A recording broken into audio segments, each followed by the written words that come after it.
치매는 본인뿐 아니라 가족과 사회까지 어렵게 하는 고령화의 깊은 그늘이지만 아직도 뚜렷한 치료제가 없는 상황입니다. 그런데 국내 한 바이오 기업이 치매 전 단계에서 인지 기능을 개선할 수 있는 새로운 개념의 전자약을 개발해서 주목받고 있다고 합니다. 네, 오늘 바이오 위클리에서는 전자약 개발 업체 칼라세븐의 김남균 대표이사와 이성규 기자와 함께 이 문제를 집중적으로 다뤄보겠습니다. 먼저 이성규 기자 리포트부터 보고 와서 이야기 나눠보겠습니다. 대표적인 퇴행성 뇌 질환인 치매. 인구 고령화로 치매 환자는 증가 추세지만 아직 이렇다 할 치료제는 없는 실정입니다. 대표적인 치매 원인으로 알려진 비정상적인 베타아밀로이드를 겨냥한 최신 치료제마저 효능 논란이 일고 있기 때문입니다. 그런데 치매 원인을 둘러싼 가설 가운데 뇌혈관의 흐름이 좋지 않은 것도 중요한 원인으로 지목되고 있습니다. 또 혈류에서 다양한 영양소를 그 각각의 신경세포들에 전달을 해주는데 혈류가 줄어들므로 해서 그런 영양소나 산소의 공급 같은 것이 잘 안 일어나게 되니까 신경계의 기능이 많이 저하되게 됩니다. 국내 한 바이오 기업은 나빠진 뇌혈관 흐름을 개선하기 위해 빛을 이용한 전자약을 개발하고 있습니다. 스티커처럼 붙이는 동전 크기의 전자약을 못 뒷부분에 부착한 뒤 빛을 쪼이면 이 패치에서 가시광선이 나와 뇌 모세 혈관이 이완되고 혈관 흐름이 개선된다는 설명입니다. 진피라든가 표피에 있는 너브 엔딩을 자극을 해서 말초신경계를 타고 그 브레인 안쪽에 있는 혈관이라든가 림프 주변에 있는 그 나이트로직 너브에서 나이트로 옥사이드가 릴리스돼서 그 모세 혈관들을 이완시키지 않나 이렇게 생각을 하고 있습니다. 연구진은 치매 전 단계인 경도인지장애 환자를 대상으로 소규모 임상시험을 진행한 결과 인지평가의 하나인 K-모카 검사에서 유의미한 인지기능 향상을 확인했다고 덧붙였습니다. K-모카라는 인지기능 검사 그런 수치가 20점 정도 나왔습니다. 중재 후에는 22점 정도 나왔습니다. 1점을 올리기가 굉장히 어렵다고들 알려져 있습니다. 2점 이상 올렸다는 것은 상당히 효과가 있다고. 또 인지기능과 관련된 뇌 전두엽 부분에 혈류가 개선된 점도 확인했습니다. 이를 바탕으로 본격적인 임상시험을 진행할 계획입니다.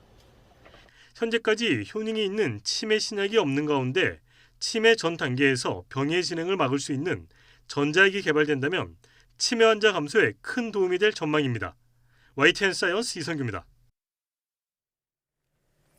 네, 스튜디오에 칼라세븐의 김남균 대표이사와 이성규 기자 나와 계십니다. 어서 오세요. 안녕하세요. 자, 먼저 이성규 기자, 리포트에서도 잠깐 언급이 됐지만 그 경도 인지 장애가 무엇인지 좀 더 설명해 주시죠. 경도인지 장애는 쉽게 말해서 치매 전 단계다 이렇게 말할 수가 있고요. 예. 기억력이나 기타 인지 기능의 저하가 객관적인 검사에서 확인이 될 정도로 뚜렷하게 감퇴했지만 일상을 수행하는 능력은 보정된 상태를 말합니다.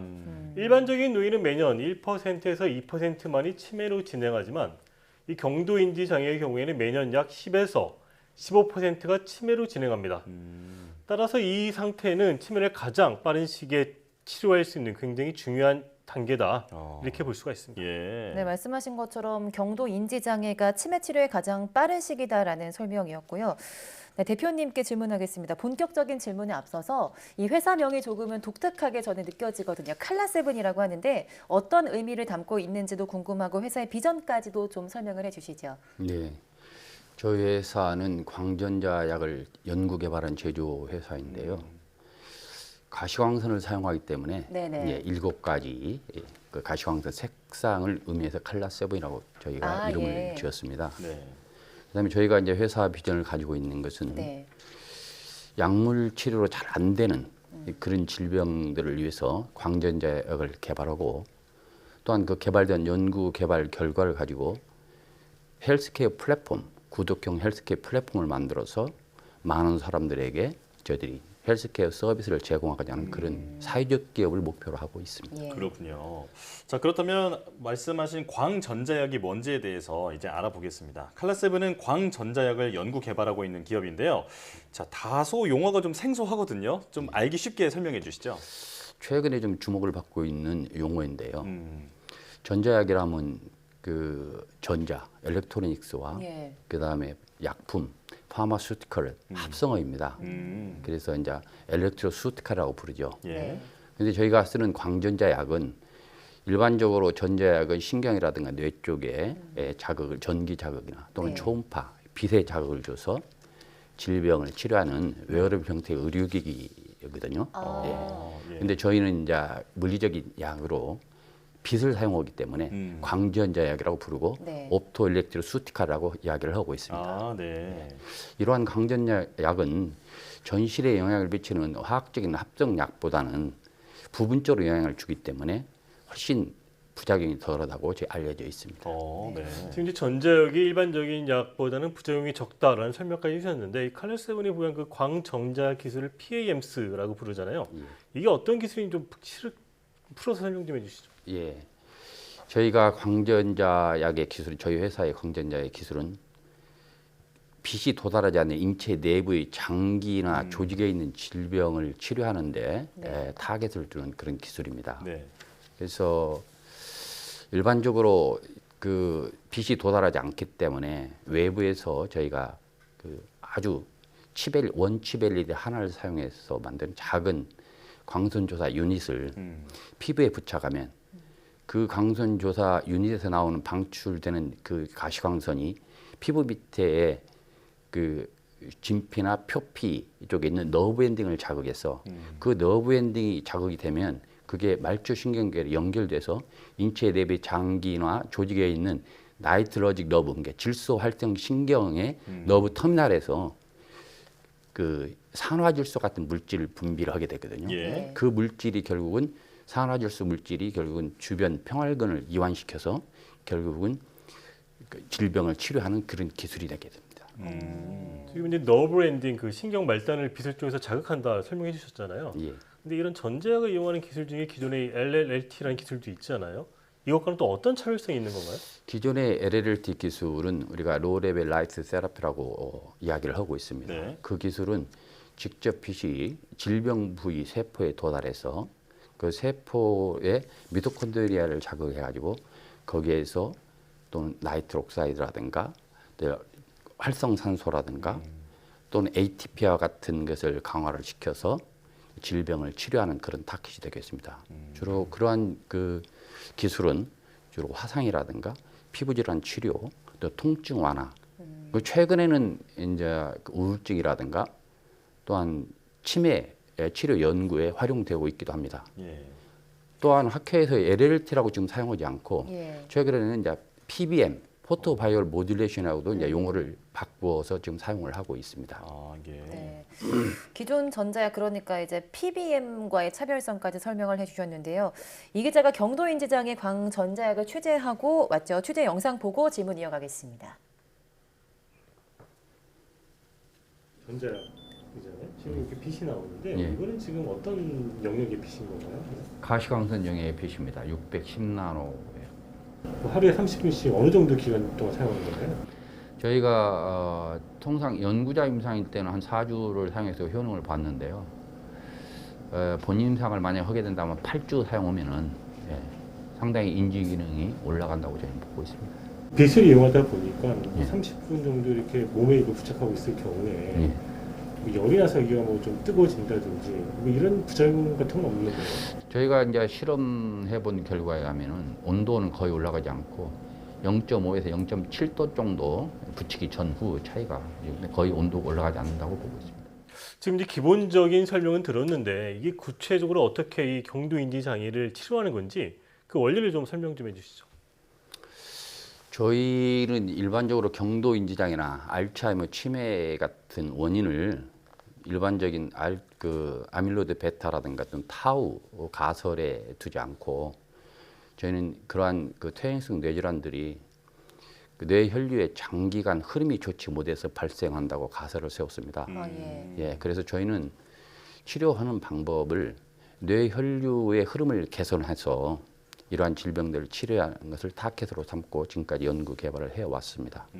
그래서 저희는 그 이제 작은 저희가 만든 그 쉽게 뭐 강전자 약을 이 목 뒤쪽 두 군데에 접착을 시키고 일정한 시간, 통상 저희는 30분을 지금 쓰고 있습니다. 30분의 시간으로 조사하게 되면 그 피부의 그 밑에 있는 그 너브 엔딩에 말초신경에 연결된 뇌 쪽에서 나이트로직 너브, 거기서 너브 텀에서 나이트 옥사이드가 분비가 됨으로해서 네. 뇌 혈관들이 이완이 되고 그로 인해서 뇌 혈류가 개선이 되면 결국 손상된 신경세포, 인지 기능이라든가 기억력이라든가 대사 쓰레기를 청소하는 기능을 담당하는 그런 신경세포의 기능을 회복시켜서 결국 질병을 치료하는 그런 목적을 가지고 있고 그런 방법이 되겠습니다. 예. 자, 그런가 하면 또 2016년부터 여러 가지 임상도 진행을 하셨다고 하는데 그 관련해서도 결과도 말씀해 주시죠. 예, 제가 이제 정부 과제를 수행을 하면서 2016년부터 연구자 임상, 탐색 임상, 식약처 허가를 받아 탐색 임상까지 해서 저희들이 그 치료 효능, 여기서는 1차 평가 배수를 K모카를 사용했습니다.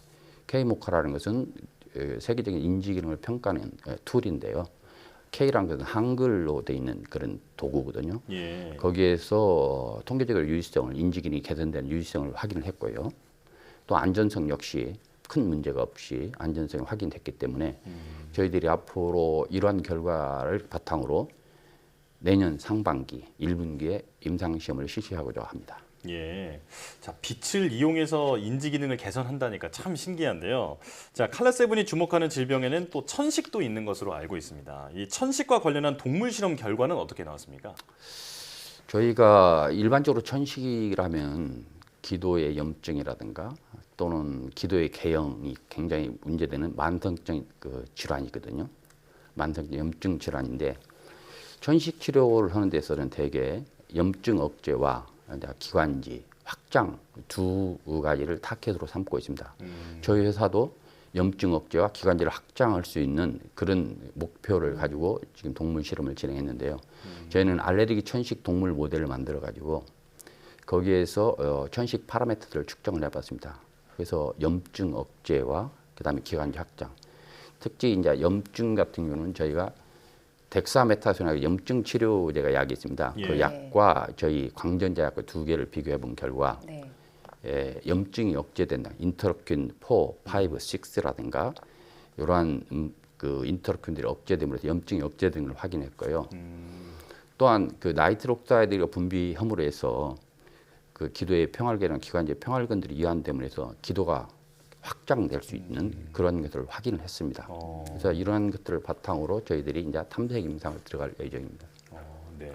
그럼 모두의 이제 전자약을 가지고 이 구독형 뭐 헬스케어 서비스를 하겠다 이렇게 말씀하셨는데 이 구독형 헬스케어 서비스가 좀 어떤 건지 좀 감이 잘 안 오거든요. 예. 그럼 예를 들어서 좀 설명해 주시죠. 저희가 이 기술을 지금 연구 개발한 결과 하나의 기술로 여러 가지 질환들이 치료가 될 수 있고 또 예방이 될 수 있다는 것을 저희가 확인을 할 수가 있었습니다. 그래서 이 기술을 저희가 여러 가지 질병에 이제 활용하려면 이제 하나의 플랫폼을 만들어야 되겠다 이런 생각을 가지고 있었습니다. 예. 그래서 저희들이 지금 현재는 한 4가지 정도 임상 시험으로 확인을 했는데요. 앞으로도 더 많은 질환들을 임상 시험을 거쳐서 탑재를 하게 된다면 소비자는 스마트폰과 저희가 주는 무선형 광전자약을 가지고 소비자는 스마트폰이나 스마트워치에서 본인이 관리하고 또는 치료하고 싶은 것을 셀렉션하게 되면은 기계가 자동으로 거기에 맞게 임상 결과를 바탕으로 셋업이 되거든요. 예. 그럼 소비자는 거기서 나오는 지시에 따라서 특정한 지시 붙이고 한 20분 또는 30분 정도 쪼개 되면 이게 질환을 관리할 수 있게 된 그런 서비스 플랫폼이거든요. 그래서 앞으로 여러 가지 이 질환들에 활용될 수 있다고 봅니다. 예. 저는 지금 현재까지는 생리통, 요실금, 경도인장애, 천식 그러나 이제 앞으로 다양한 질환들, 뭐 파킨슨이라든가 불임이라든가 편두통 같은 데도 응용될 수 있다고 봅니다. 예. 네. 네. 또 마지막으로 이제 국내 바이오 산업 발전을 위해서 제언해 주실 말씀이 있다면요. 제가 이제 누차 강조하는 건데요. 사람들이 되게 연구자들이 조금 시야가 좀 좋습니다. 자기 분야가 최고인지 되게 알고 있거든요. 네. 저 역시도 마찬가지로 그렇게 살아왔고요. 그런데 연구를 하다 보면 타 분야에서 의외로 아이디어를 얻을 수가 있는 게 많거든요. 그래서 저는 서로 연구를 융합해서 하는 게 좋겠다. 또 이 기업도 마찬가지입니다. 서로 상호 업종 간에 서로 융합을 보게 되면 좋은 결과를 얻을 수 있다고 봅니다. 저희 같은 경우는 이제 예를 들어서 이 광전자 약이 인지 기능을 개선할 수 있다면은 기존의 신약 개발에서 알츠하이머 치료라든가 신약 개발에 사용되는 약 실패된 약들이 있거든요. 네. 그러한 약들을 같이 종합을 해서 같이 사용한다면 더 좋은 효과를 낼 수 있다고 보기 때문에 서로 같이 융합하는 굉장히 좋다고 생각합니다. 예.